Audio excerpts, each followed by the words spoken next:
Good morning, class. So I'm gonna state why abortion shouldn't be banned.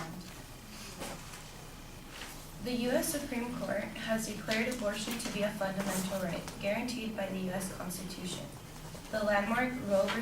Wade was decided on January 22nd of 1973, and it remains a law of land. Now, abortion gives pregnant women the option to choose not to bring fetuses with profound abnormalities to full term, which is the cause of most abortions because some fetuses have such severe disorders that death is guaranteed before or shortly after birth. These include anencephaly, in which the brain is missing, and limb-body wall complex, in which organs develop outside of the body cavity. It would be cruel to force women to carry fetuses with fatal defects to term. Even in the case of non-fatal conditions such as Down syndrome, parents may be unable to care for a severely disabled child.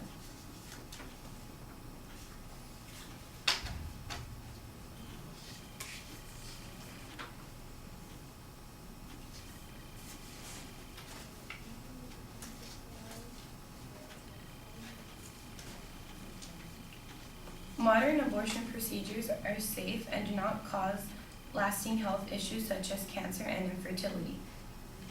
A peer-reviewed study, according to Obstetrics and Gynecology, reported that less than 0.25% of abortions lead to major health complications.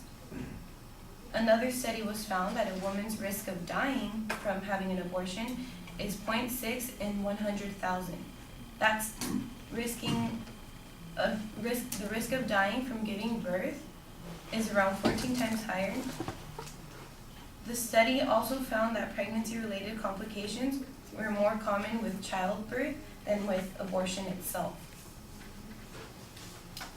The National Cancer Institute, the American Cancer Society, and the American College of Gynecologists all refuted the claim that abortion can lead to a higher probability of developing breast cancer. A fertility investigation of 10,767 women by the Joint Royal College of General Practitioners and the Royal College of Gynecologists found that women had at least 2 abortions experienced the same future fertility as those who had at least 2 natural pregnancies. Now, in 2004, 12% of reported legal induced abortions occurred after 13 weeks of gestation, or almost 150,000 procedures. The proportion of abortions performed after 13 weeks of pregnancy have varied since 1992. Several studies indicate that the factors causing women to delay abortions until the second trimester include cost and access barriers, late detections of pregnancy, and difficulty deciding whether to continue the pregnancy.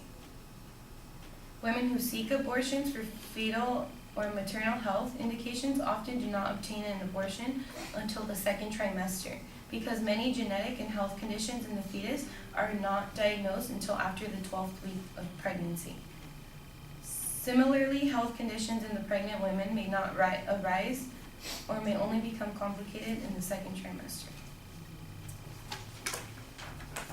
Poverty does drive women to abortion. The economic incentive behind the idea that they can pay for an abortion instead of raising a child is a significant driving force behind their decision. One, they likely feel driven by these practicalities of not making ends meet. 3 out of 4 women having an abortion are low income and cluster or near below the poverty line.